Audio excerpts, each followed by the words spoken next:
জ্বর, মাথা ব্যথা ও শরীর ব্যথা উপশমে প্রাথমিক অবস্থায় প্যারাসিটামলের ব্যবহার সর্বত্র, কিন্তু চিকিৎসকের পরামর্শ ছাড়া এ ওষুধ হচ্ছে মৃত্যু বা বড় ক্ষতি ডেকে আনতে পারে।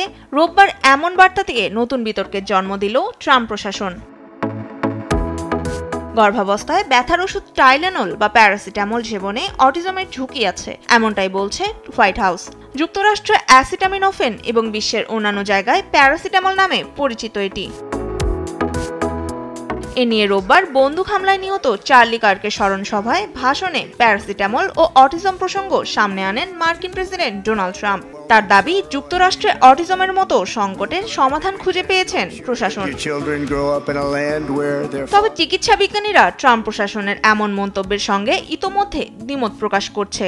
গর্ভাবস্থায় প্যারাসিটামল সেবনে শিশুর অটিজম হতে পারে, এর বৈজ্ঞানিক ভিত্তি নেই বলেও তারা জানান। চিকিৎসা নির্দেশনা অনুযায়ী গর্ভাবস্থায় নারীদের ব্যথা কমাতে প্রথম সারির ওষুধ প্যারাসিটামল।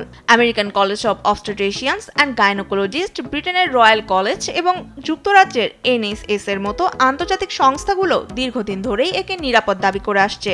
এখন পর্যন্ত অটিজমের সঙ্গে প্যারাসিটামলের সরাসরি কোনো সম্পর্ক পাওয়া যায়নি।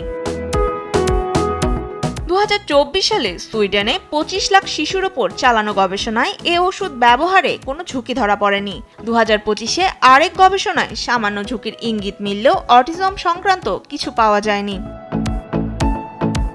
যুক্তরাষ্ট্রে গর্ভাবস্থায় প্যারাসিটামলের ব্যবহার নিয়ে আছে শত শত মামলা, তবে যথাযথ সাক্ষ্য প্রমাণ না থাকায় খারিজ হচ্ছে নিয়মিত। মার্কিন স্বাস্থ্য মন্ত্রণালয় জানিয়েছে, যুক্তরাষ্ট্র এক প্রকার অটিজম মহামারীর মধ্য দিয়ে যাচ্ছে এবং এটি নিরাময়ের সন্ধানে চলছে গবেষণা। তনিমা ইসলাম, নিউজ ডেস্ক, দেশ টিভি।